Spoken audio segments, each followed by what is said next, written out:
as time moves on. So where we've come from is the first night we talked about logic and reason, and the idea is that God is knowable.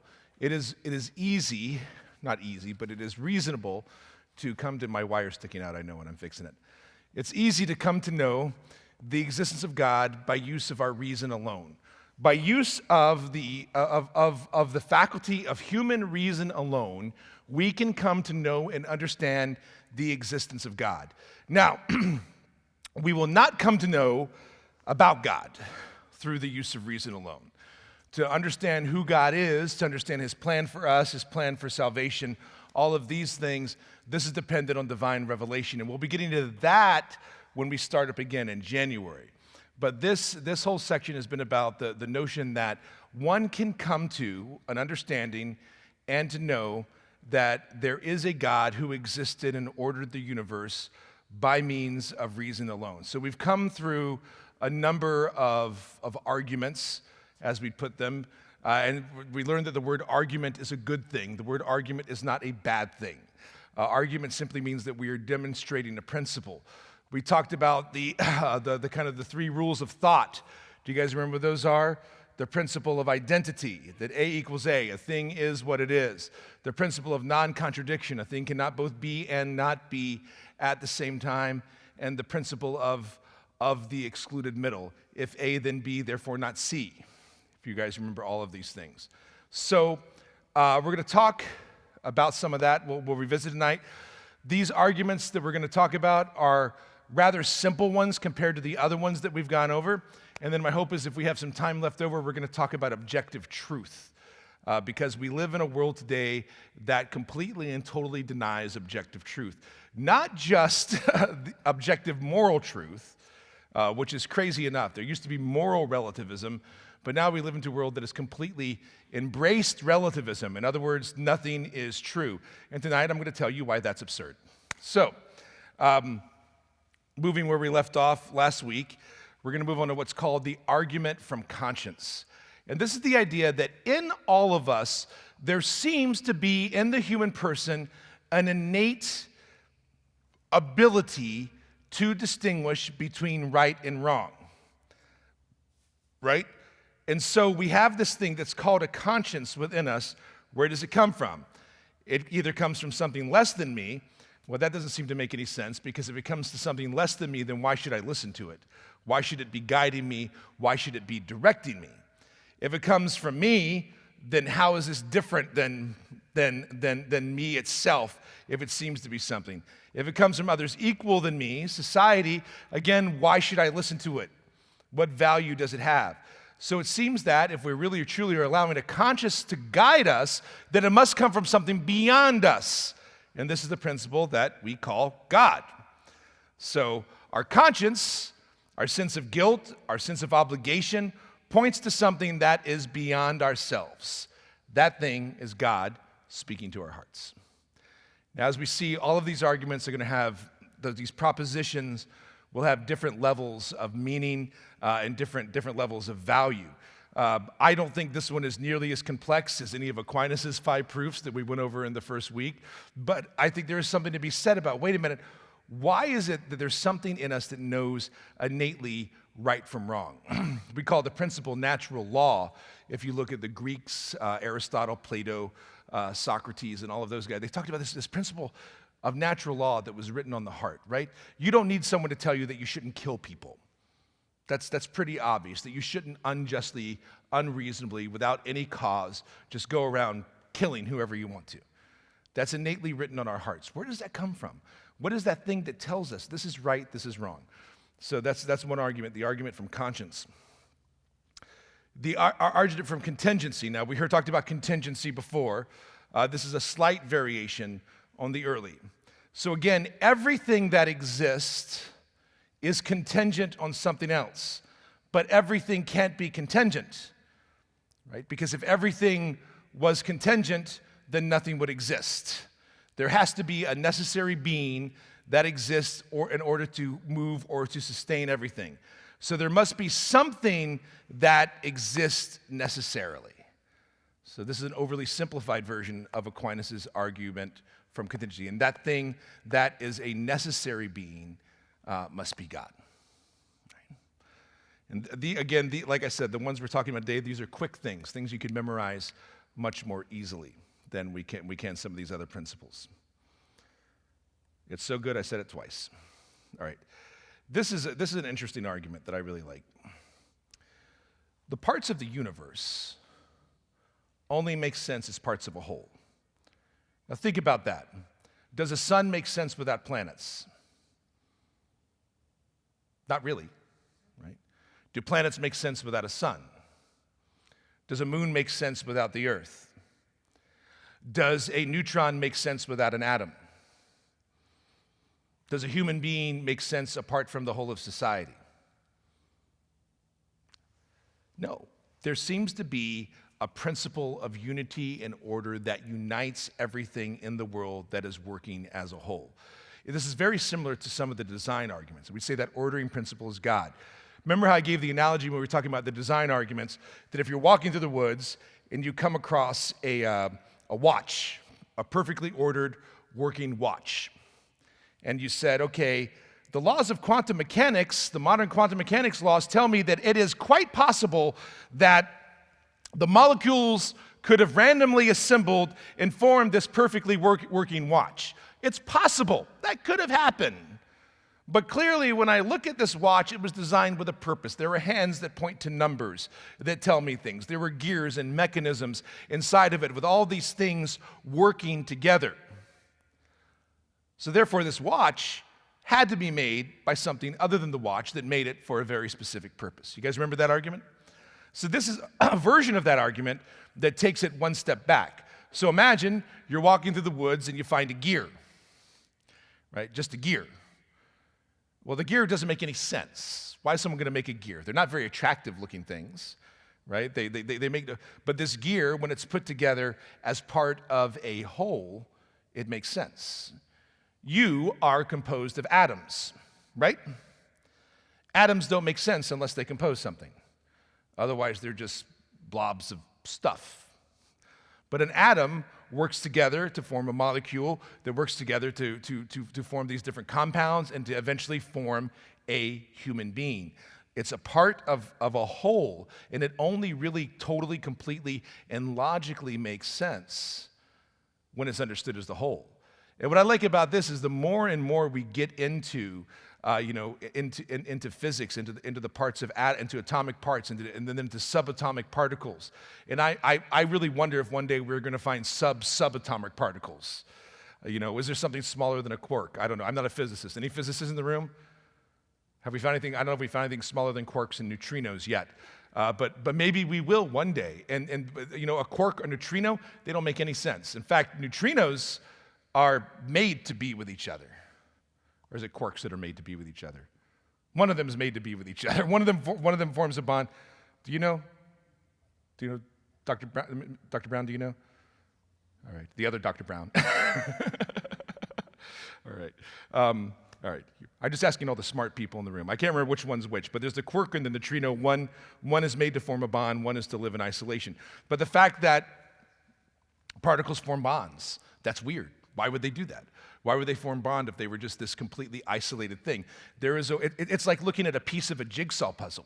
If you happen to be a piece of a jigsaw puzzle, this thing is stupid, it doesn't make sense. Oh, but when I put the picture together as a whole, it makes sense. No element on this earth makes sense by itself. Carbon comes from the nuclei of stars, yet it's that one thing that every living being has in common on this earth. Therefore, all of these particles, all of these parts are designed to make up something that is a whole, W-H-O-L-E, and that uniting principle, that ordering principle, that guiding principle is what we'd call God, because it has to be something that is apart from this universe, something that designed it, something that made it to where it can interact the way that it does. Argument for miracles. This is one of the most common arguments I hear. To be honest with you, it's not, I personally don't find it to be a strong argument, but a lot of people do. So let's mention the argument for miracles. It's very simple. There are events that are best explained by divine intervention, i.e. miracles. Therefore, God exists. That's it. There are miracles, therefore God. That's the argument. Now, the flaws in this argument, I suppose, would be that maybe we can explain away some of these miracles. Maybe we can say that something else caused them. But it still seems that there is something outside of themselves that causes these things to happen. People rise from the dead. That has happened, not just Jesus. There's times where people have been clinically diagnosed as dead, and then all of a sudden they're working. Cancerous tumors disappear, right, Doc? We don't know why. There is absolutely no medical explanation. It happens. Right? We can go on and on with all of these things. There's natural phenomena that we just simply cannot explain. Even the laws of the universe, the laws of physics themselves, sometimes are completely unexplainable and unknowable to us. And we have no way to say how or why these strange things happen. Therefore, it seems to be that there's divine intervention. Therefore, there's the existence of a God. Not my favorite argument, but again, you'll never know when you're talking to people and you try out these different arguments. You never know how they'll be. You know, I told you all that one of my least favorite arguments is the ontological argument of Descartes. Do you guys remember that one? That was the idea that you can imagine that there is a God, that you can imagine a perfect being. Tells me that there must be a perfect being. Otherwise, we wouldn't be able to imagine it. Because you can't think of anything that doesn't exist, right? Now, you might say to me, oh, I can think of things that don't exist, right? What was the example someone gave me last week? I can't remember. What's that? A dragon, right? Well, what's a dragon? A dragon's a composite of a lizard. It's a composite of dinosaurs. It's a composite of people, right? We might talk about unicorns. Well, that's a composite of a horse and a rhinoceros, right? The ancients would use the example of the phoenix. That's a composite of a bird and all kinds of mythological beings. But there are all these concepts that we already have that have been glued together somehow. But the idea that we can think about a God and we can even imagine a God proves that it exists, because we can't imagine something that does not exist. I got to tell you, this is not my favorite proof for the existence of God. But when I talk to middle school students, they love this proof. They love it. They think it's great. It's very convincing. So you never know how one of these arguments is going to speak to someone from their particular line of reasoning. So even some of these ones that I would consider lesser, like the argument of miracles, I say they're still worth knowing. They're still worth talking about. Argument from consciousness, different from consciousness. We have an awareness. We have minds, awareness, and the ability to grasp truth. And random matter doesn't explain that. So therefore, God must underlie them. This goes back to remember the living aardvark versus the dead aardvark? Right? So we talked about this when we were talking about the argument for motion. If I have an aardvark, a cute little aardvark, that's moving around and sniffing, and working, and then I have a dead aardvark, chemically, those two are the same things. Materially, they are made up of the exact same component. However, one is alive and one is dead. There's an animating principle behind this. There's a cause of motion, therefore that's God. That's the argument for motion. This would be the same thing, that somehow this aardvark has a soul. So and those of you like, wait, animals have souls? Yeah, the ancients would have actually said that the soul is the animating principle that's in something. So that a soul, any living thing has a soul. But Aquinas, along with Aristotle, would have said that there are basically three different types of soul. There's a vegetative soul. So these are the things that simply move and have growth and decay. So those would be things like plants. And then there's the sensitive soul. This is an animals. Animals are able to take in sensations. They're able to respond to stimuli. They have locomotion. They're able to move move about. And then the last type of soul is the rational soul, which has that ability of thought, that ability of self-awareness, that ability of consciousness. No other animal that we know of yet has been proven to have some of this. Some people have made arguments of studies with other primates, but it really still hasn't been proven that there's awareness. They still think they might be responding to stimuli. I have one of the smartest animals in the world in my house right now. I have an African gray parrot. They're known to be some of the smartest animals alive. My bird seems to understand concepts. Like when he gets thirsty, my bird will yell water. and start banging the side of his cage until I come and bring him water. But what does he know? He knows that if he yells water and bangs the side of his cage enough, that I'm going to go and bring him water. He's responding to stimuli. If I go and walk into the kitchen, my bird starts to beep like there's a microwave. He makes the exact same beeping noise as the microwave because he knows that that's what he's going to hear when he goes in there. But he's responding to stimuli. It's a really interesting argument. Do animals have language? I don't know. They have instincts in which they can communicate, but the reason why I still wonder about my bird is if I put a mirror in front of him, he freaks out.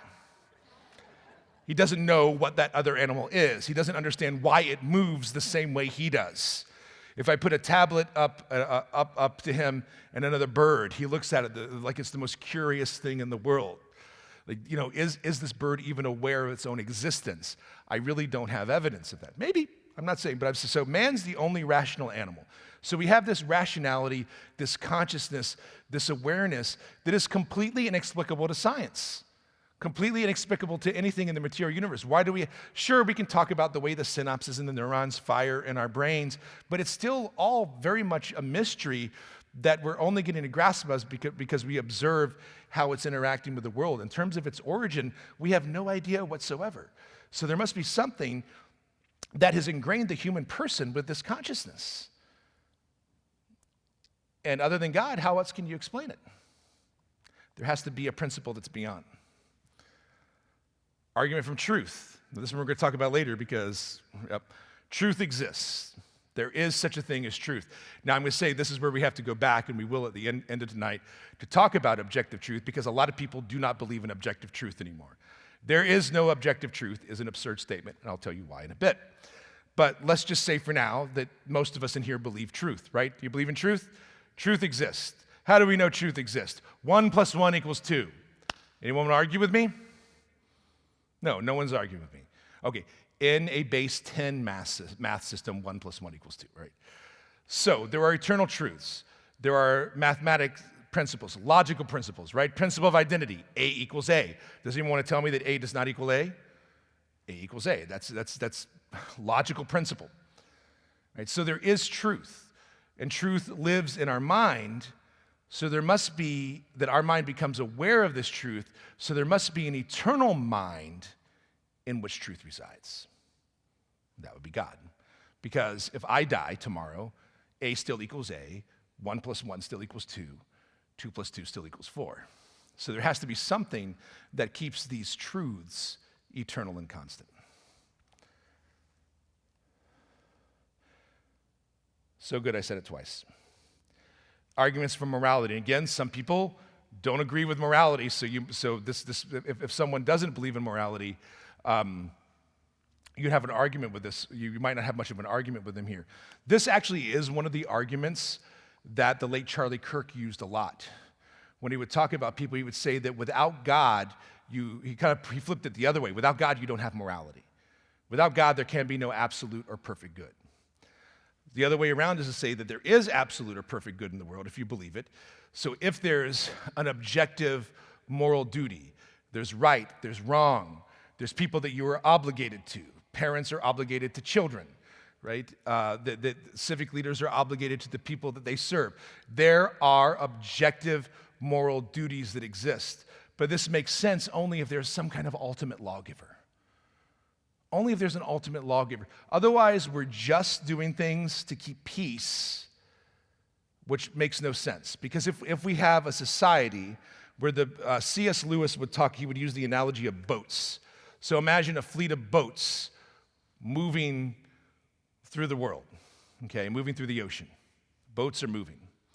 And then if we say the rule of moral order, the rule of surviving is that the boats don't hit each other, well, the boats could still go off in a ton of different directions and not hit each other, but they're never going to accomplish the goal of the fleet.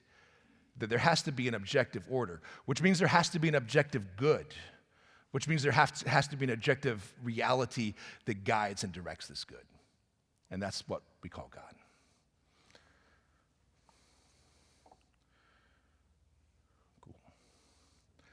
Argument from desire. This is actually one of my favorite ones because I think it's very true.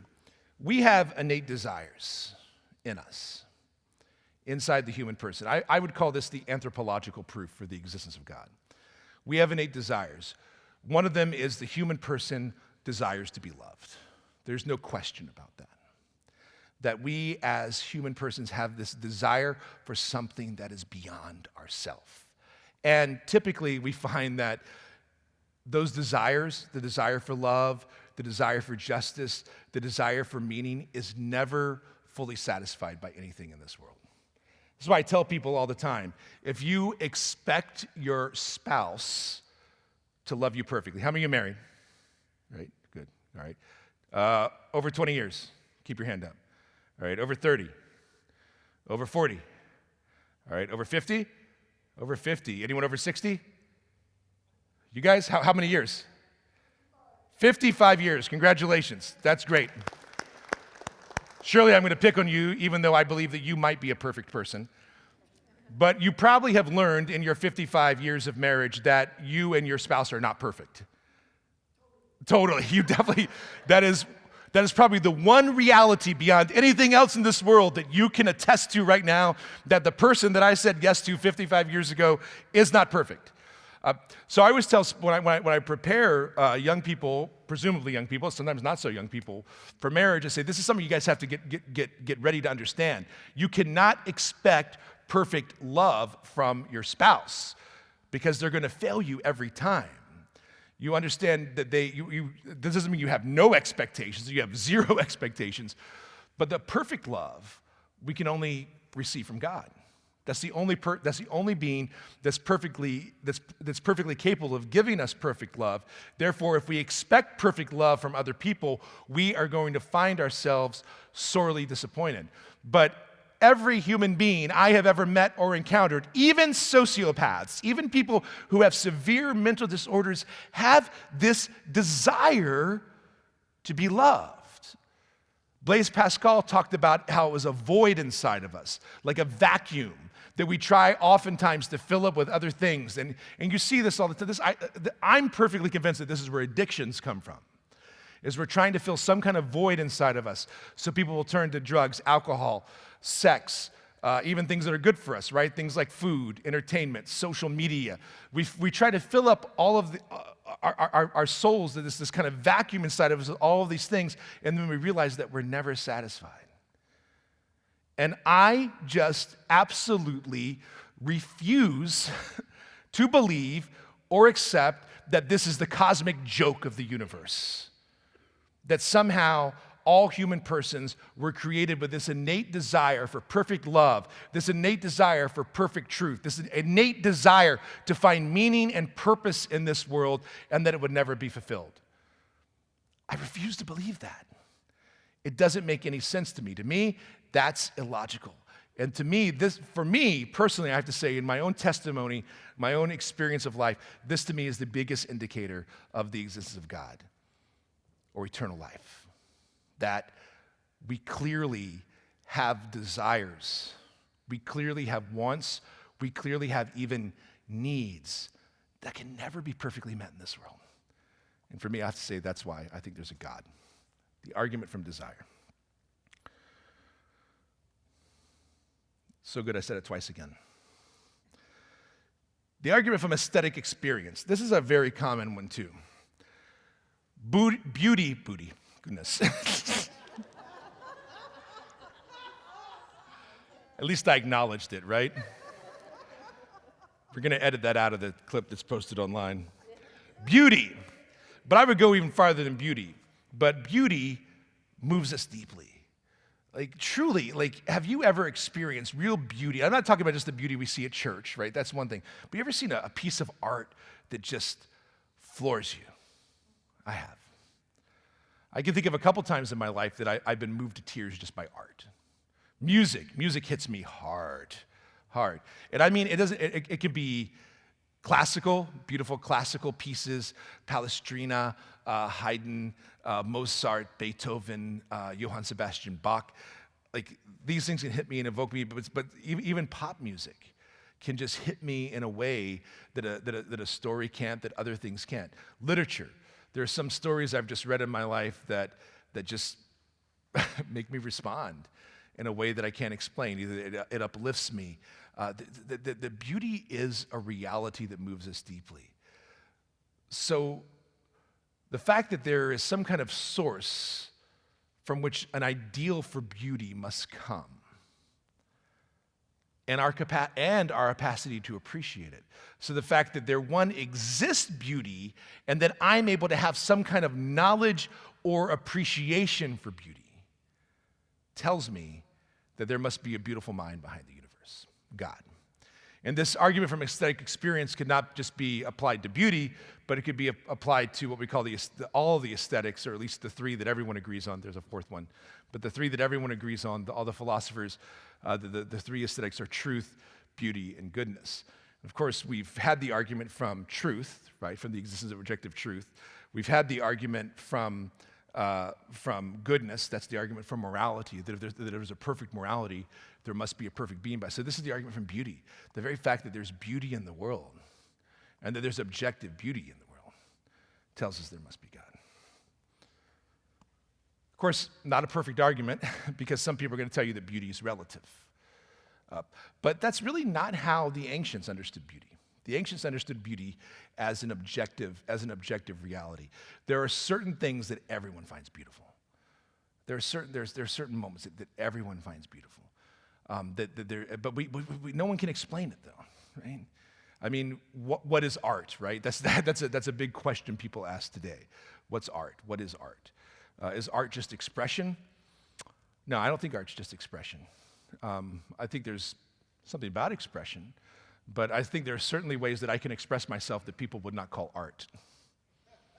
Or certainly they wouldn't call it good art. But there are these kind of ideals of beauty. And people have been trying to people try to say, well, it has to do with symmetry, it has to do with motion, it has to do with all these different things. And I don't know. I just know from my experience in the world that there's beauty. And beauty points to a reality that's beyond itself. Like when I look at a painting, which is just a bunch of, pigments smeared on some kind of medium, and I have a breathtaking response to it, that tells me there's something beyond that canvas, something beyond the person that made it, and something that's beyond myself. I remember when I walked into Florence, and I saw Michelangelo's David, which, by the way, is much bigger than I expected to be. If you had ever seen it, you don't know this. I'm thinking it's going to be like, a 10-foot tall statue. This thing's huge, huge. And to think that they say that Michelangelo, when he would see a big block of marble, that he would see like the living thing inside the marble and just chisel away until he uncovered it. So basically he'd say, okay, inside this block's a man, I'm going to chip at anything that's not a man. And that makes no sense. There's no reality to that. There's something that told Michelangelo what is beautiful, and something now that 500 years later we're still looking at and we're in complete and total awe of, at just the sheer beauty of what it is. That points to a reality that's beyond. Religious experience. Again, this is not one that I find to be a very strong and compelling argument, but it works for some people. Many people across time and culture have had something they experienced as divine. It's unlikely that they are all deceived, so there's something to the divine experience, which must be God. A common one that people will use for these are NDEs. Do you guys know what an NDE is? A near-death experience. See, one of the reasons I have a problem with this is near-death experiences are hard to explain, are not so hard to explain scientifically, right, doctors in the room? You can certainly talk about how your brain does all kinds of things when it's in a sedated, diluted, or asphyxiated state that might cause you to hallucinate. People have experienced. Now, what amazes me, though, is some religious experiences, which I guess we could make the same argument for miracles. Fatima, right? The story of Our Lady of Fatima. Our Lady appears in 1917 to a group of illiterate children, of 3 shepherd illiterate children in Fatima, Portugal. And on the last day of her appearance, Everyone there saw the sun move. Everyone saw it. Now, I know every astrophysicist in the world is going to tell you that that is absolutely impossible. The sun didn't move. But everyone who was there that day saw the sun move in such a way that they thought that the world was ending. They ducked, they took cover. There are accounts of this. And then, on top it all off, when the apparition started, it was pouring down rain, like one of those afternoon rains we get at 4 o'clock in August here in Naples. Pouring down rain, and then after they experienced this movement of the sun, and when the children said they no longer saw the apparition of the Virgin Mary, everything was dry. The ground was dry, their clothes were dry, their books were dry. Everyone had this kind of experience of religion. Everyone had it together. There was a huge crowd there that day. That's utterly unexplainable. Now, again, this is why I say it's not one of the best arguments, because someone's going to say, well, what if it's mass hysteria? What if they're lying? What if it didn't really happen this way? What if every newspaper that's ever recorded this event recorded it wrong? What if they were biased? Maybe there was a political motivation for Portugal to do this, and this is why they... So these arguments experiential arguments can sometimes be torn apart, but the reality is they exist.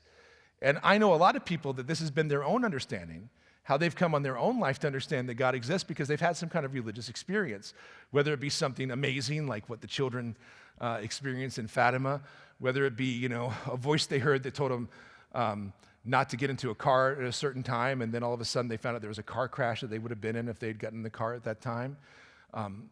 People have these experiences, and they're pretty well documented. They're pretty documented. They're pretty universal. They happen around the world. So how do these things happen? There's really no explanation other than God.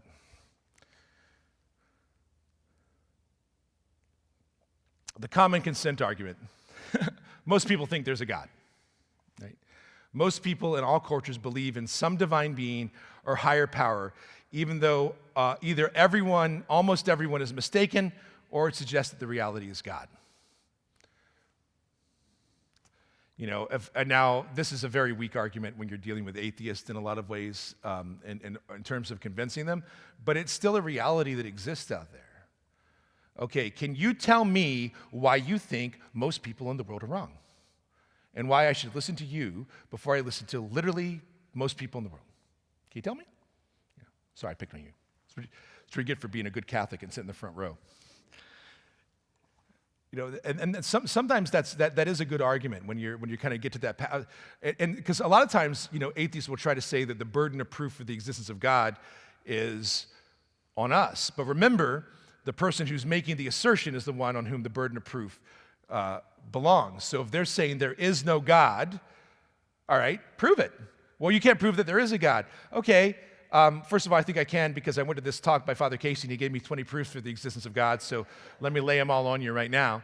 But even if I couldn't, don't you think it's weird that no one believes exactly what you believe? That most people don't share your belief? Now, again, there's some flaws in this, right? Majority does not equal truth. Truth is not determined by a majority vote. There is objective truth and objective reality that is not subject to majority vote.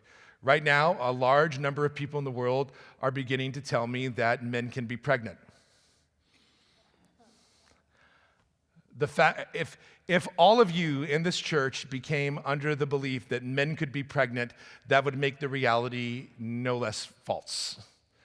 Right? So truth is not contingent on majority vote, but I think certainly when we're dealing with what some people might say is a matter of opining or a matter of conclusion or a matter of conjecture, you should say, well, why is it that most people believe in that? And honestly, the only answer that you get back from people is an answer that just degrades humanity. Everyone but me is stupid, is usually the argument that you get. Everyone who doesn't think like I am, which is, a vast minority in comparison to the 3.5 billion people on the face of this planet. But everyone who doesn't believe like me is stupid. That's why. That's not much of an argument either. So is this the strongest argument? No, but I think it's much stronger than the argument going the other way. Pascal's wager. This is the last proof. Blaise Pascal, great French philosopher. There is such a good thing as good French philosophers, in case you're wondering. He was also a famous mathematician. You may have heard of Pascal's triangle. A lot of people I'm lousy at math. If any of you don't know this about me, I am lousy at math. I'm dyslexic, so I transpose numbers in my mind. There's a reason why I hire accountants at the church, okay?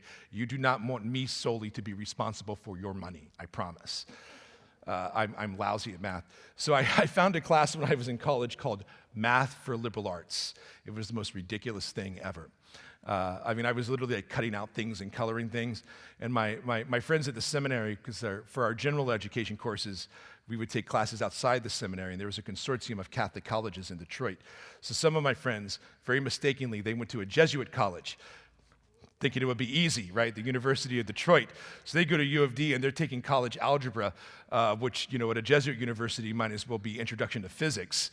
And they're pulling their hair out, trying to study. And I'm literally cutting out things and pasting them together, doing what they call tessellations, which are basically jigsaw puzzles.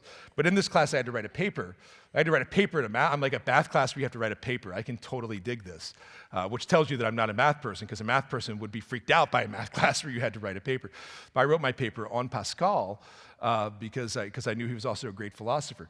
The math teacher had no idea that he was a philosopher. None, that he was a philosopher and in some ways a theologian.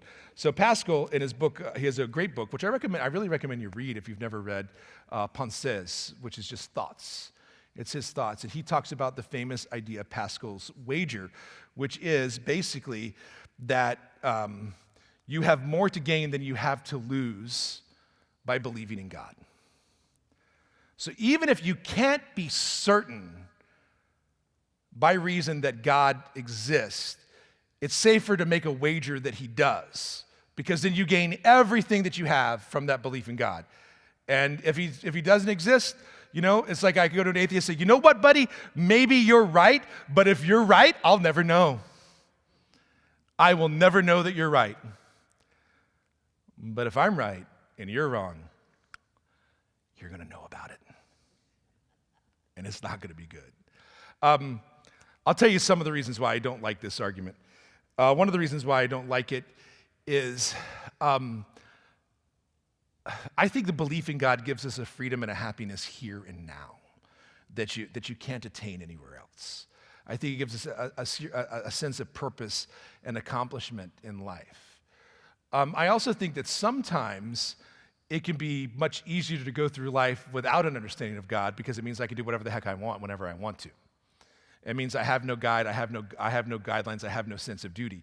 Now, a lot of atheists, there are several, most atheists are very moral people. They're not amoral people. But I want to say is if I didn't believe in God, if I didn't have a sense of duty, if I didn't have this understanding, I might actually live an easier life. If I didn't have to not cheat to get it, if I believed that it was perfectly acceptable to cheat to get ahead, for example, maybe I'd be living a much easier life as long as I didn't get caught. Right? And the other reason why I don't like this is that, like I said, I feel like if we're going to talk about God, I think we need to talk about how there is happiness in this life. And it's different, because I know some people might quote the saints and say, well, look at some of the saints, they lived absolutely miserable lives. Our Lady told St. Bernadette, I don't promise you happiness in this life, I promise you happiness in the next. But she still had a joy in knowing that she was seeking and following God's will, even in the midst of her suffering. Saints aren't saints because they suffered. Saints are saints because they suffered and clung to God's glory and didn't let that suffering detract them from their joy. The other end of Pascal's wager that I think is really neat, that I haven't heard anyone, most people don't talk about this aspect when they talk about Pascal's wager, is he also said that if you live your life as though you believe in God, let's say for a year or for a period of time, that you eventually would come to faith in God. And so I think a lot of times people say, well, I don't have faith. I'm really struggling with my doubt. I'm really struggling with belief. And that's what I'll say, all right, rules of discernment, this goes back to St. Ignatius, don't change anything when you're having a moment of doubt. Still live your life as though you believe in God. Follow the teachings of Christ, follow the scriptures, follow the traditions of the church, follow everything that we know when we believe, and watch and see that your faith will be supplied. And I've never had anyone lose this. I've never seen anyone lose this end of the bet. That if they continue living through, because a lot of times people, young people, go off to college, right? They go off to college, they hear different ideas that they haven't ever heard before. They start to struggle, and by the first semester, they've fallen away. Everyone's heard that story. Has anyone not heard that story? Everyone's heard that story. But I think but the ones who said, okay, I have this doubt, I'm going to wrestle with it, but I'm still going to keep living my life according to the way I was brought up, the way I believe. Most of them actually push through that doubt and come out on top. And I think that's the aspect of Pascal's wager that people miss out on. It's not simply, the whole concept of it is not simply just that I'm putting my bet on God because I have everything to gain and nothing to lose, which I think is a great argument. I actually call this the Doogie Howser argument. Do you guys remember Doogie Howser? So there was actually an episode of Doogie Howser where Doogie Howser's friend Vinny makes this same argument to him. He says, hey, what's wrong with believing in God? Maybe you'll get something out of it. Maybe you'll get a good girlfriend, a nice sports car. And Doogie struggles with this until, he's late one night, his poster of Albert Einstein speaks to him. And Albert Einstein, by the way, was a theist, for those who don't know. Albert Einstein believed in God. And that Albert Einstein gave him the same speech that Vinny gave him.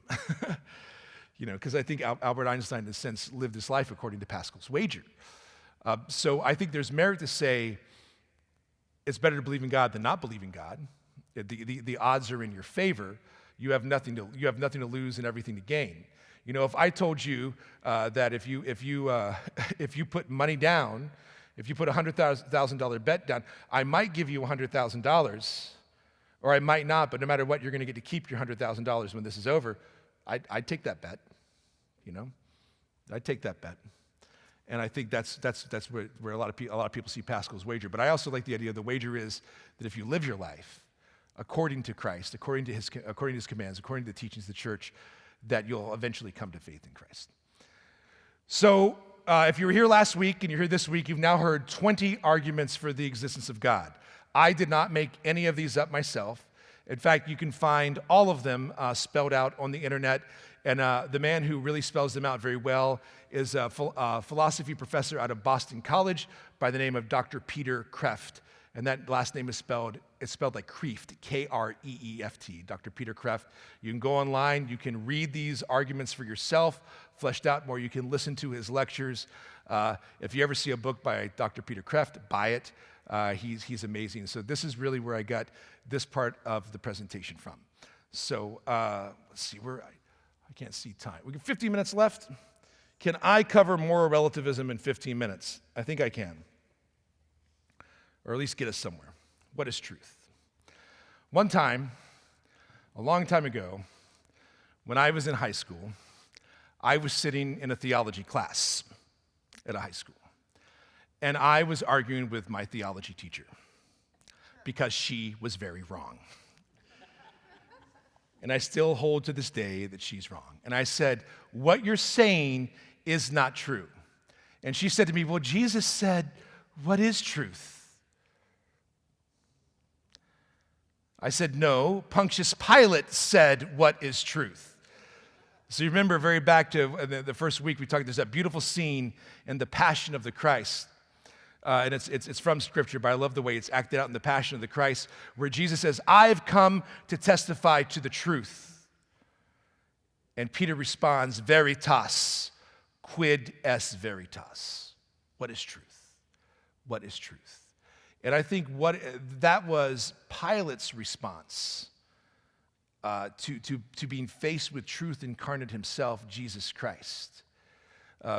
If you want to go, I told you that's my favorite interpretation of the life of Jesus Christ. I'm going to tell you about my least favorite interpretation of the life of Jesus Christ is Jesus Christ Superstar. But in the dialogue with Pilate, at least in the newer versions, because Broadway plays change, when Jesus speaks about truth, Pilate's response is, but what is truth? Not easy to define. We both have truths. Are yours the same as mine?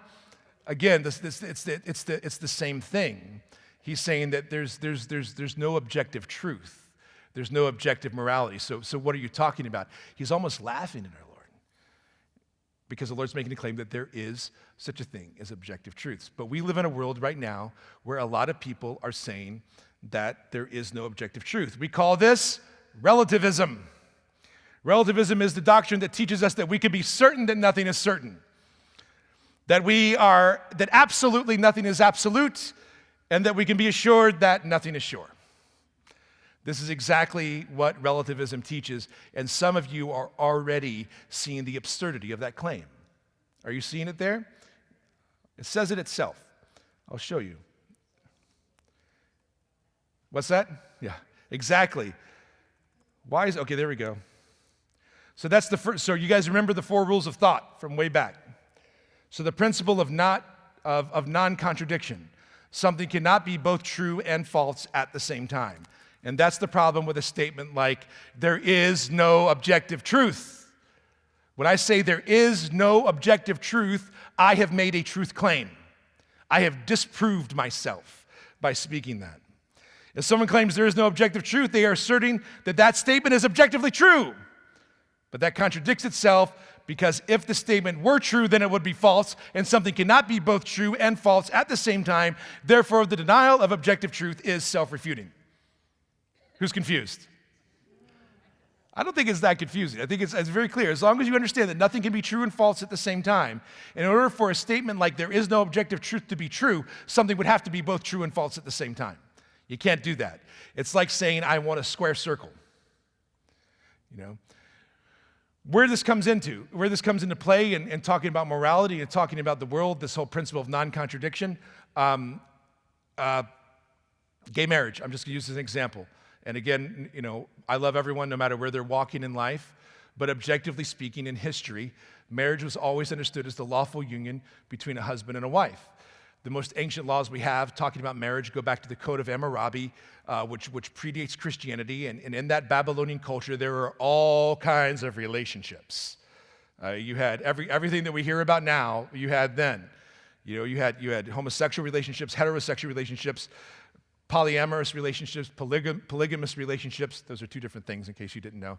They had all, but the laws only applied to marriage. Why? Because mostly it affected the rights of children. So when I'd say, when someone said something to me like gay marriage, it brings to me the principle of non-contradiction.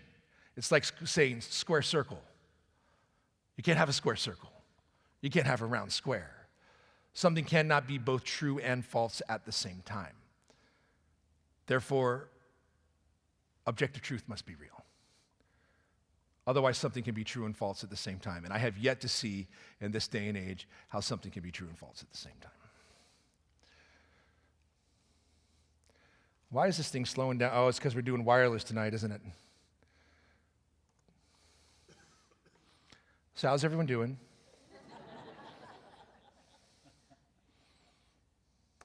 There we go. So the premise, again, is that it's impossible for contradictory statements to be both true and false at the same time. I copied this. I plagiarized it from Aristotle, okay? So you can find it right there in Book 4 of his Metaphysics. And so therefore, right? So all truth is relative. Is that statement absolutely true? If yes, then there's objective truth. Then there's objective truth which contradicts itself. If no, then there's just one relative opinion among others that carries no authority. Bam. Conclusion, objective truth must exist because to deny it requires affirming it. That's the most obvious one to me. Premise, the argument from reality and perception. Our perceptions can differ, but they all refer to the same external reality, which remains regardless of opinion. You guys understand what I'm saying? All right. If one of us says that it is 100 degrees outside, and someone else says that it is 75 degrees outside, are both of us right? No. Therefore, there has to be some kind of objective reality that points to that. And I'm getting tired of these, so I'm going to go to my notes on my phone. We might just have to continue without slides because this is annoying me. Unfortunately, I break the cardinal rule of using slides, and that's that I use the slides as my notes, which is why there's too much information on the slides. So I need them to kind of continue with the talk here. All right, we're getting there. Okay, that's starting to work, but I'm going to have this open so we don't do that again. All right, again, if two people disagree about water freezing at 0 degrees Celsius, only one can be right, only one can be wrong. The truth is, it doesn't depend on opinion, it doesn't depend on culture, it doesn't depend on belief. We have to acknowledge that there are some things. Now, are there some beliefs that people have that depend on culture, that depend on place? Absolutely. But there are objective realities that exist. This is one of them, and it's very easy to prove. Right? We prove it by demonstrating it. So therefore, the conclusion is the very fact that we can disagree presupposes that there is an objective reality. In other words, you're saying, I say this, then we recognize that, well, there has to be something that's true. One of us has to be true because, again, we can't both be right. If I say that water boils at 100 degrees, you say it boils at 50 degrees, one of us is wrong. And the very fact that we're having discussion over it proves that there is an objective reality. So the next argument that I'd have as we're clued up is the argument, again, very similar. This is from Practical Function. I can read it better that way. So in everyday life, science and law assume that there are some truths that are independent of human belief. You want examples? All right. Anyone here a pilot? Right? You better believe in the laws of physics every day. Otherwise, you're going to be in big trouble. Right? Airplanes fly because physics is objectively true. Any other doctors in here besides Dr. Kamina? All right, so you're the only one. I'm going to pick on you now. All right? Your diagnosis depends on objective biological data, right? You better believe in that every day. Otherwise, a lot of us are going to be in a lot of trouble. Courts depend on objective evidence in order to determine if a crime is real. So all of these things presuppose that there is such a thing as truth. And so if there is no truth, none of these things matter. If there's no objective truth, there's no point in science. You notice that science doesn't address the issue of if there's objective truth. That's not a scientific matter. That's a philosophical matter, a metaphysical matter, an epistemic matter. If we want to be very specific, the theory of knowledge in philosophy is called epistemology. But science makes epistemic assumptions that there is objective truth, that there is objective reality. So if you cannot believe in objective truth, then you cannot believe in any of the laws and rules of science. And there is such a thing as objective science. We have to talk about this because sometimes, right, Dr. Kamina, science is not so objective these days. Sometimes by science, what they really mean is the political ideologies or the moral ideologies or the held ideologies of people who happen to wear coats and have stethoscopes. But that's different than the objective reality of science, the objective reality of the laws of evidence, of what the laws of evidence tell us and how we can come to understand the world around us. The world of science assumes that there is objective truth. I'm done with this. And the moral argument. This is probably what most of us want to have.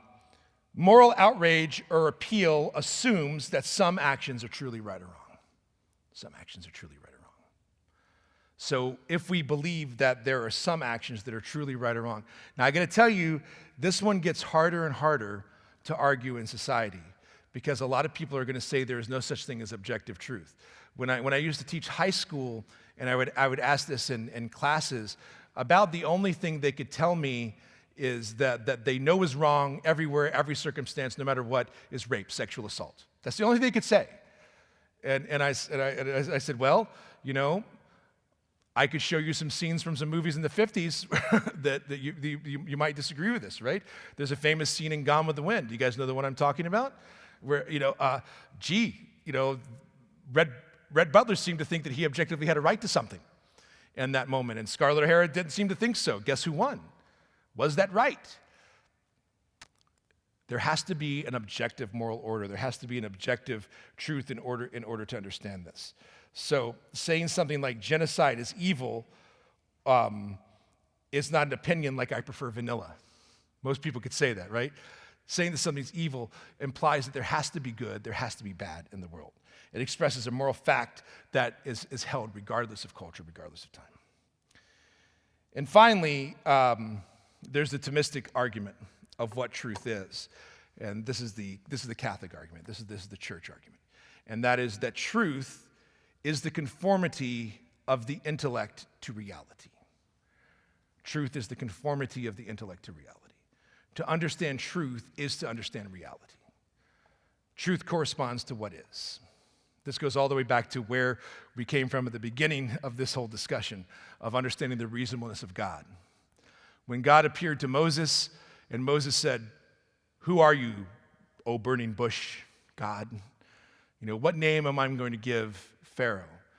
You remember God responded with, "I am who am," or "I am the one who is." And so God, that's why we recognize God as the ultimate truth, because God ultimately is the deepest reality. But even if you don't understand the existence of God, I hope that you believe in reality. Unless we want to get into some crazy things like simulations theory, which I could save for another time. You guys know what simulation theory is? You ever seen The Matrix? That's simulation theory, Gnosticism, that the world around us isn't real, that everything's an illusion. But if we believe in reality, then we recognize that truth is the conformity of our intellect with reality. And this tells us there has to be a reality. And so if there's a reality, there's truth. If there's not truth, there's not reality. If there's not truth, we're in the matrix. Get used to it. All right? So because God is what we call being qua being. God is purely just being. God's essence is God's existence. So then all created reality participates in his intelligibility. Therefore, objective truth exists because the universe is rationally ordered by the Creator. So for us, we'd say objective truth all goes back to the understanding of God. Without God, there is no objective truth. Without God, there is no moral order. Without God, the whole universe literally begins to ravel.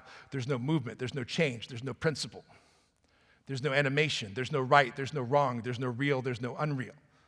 Unless we have one principle that guides and directs all of this. And this is the principle that we call God. So God is reasonable. God is rational. And in fact, I would say belief in God is the most rational option that one could take. And that's all I have to say about that. Thanks for coming, guys. God bless you. Let's give all praise, honor, and glory to God. Glory be to the Father, and to the Son, and to the Holy Spirit, as it was in the beginning, is now, and ever shall be, world without end. Amen. The Lord be with you. May Almighty God bless you, the Father, and the Son, and the Holy Spirit.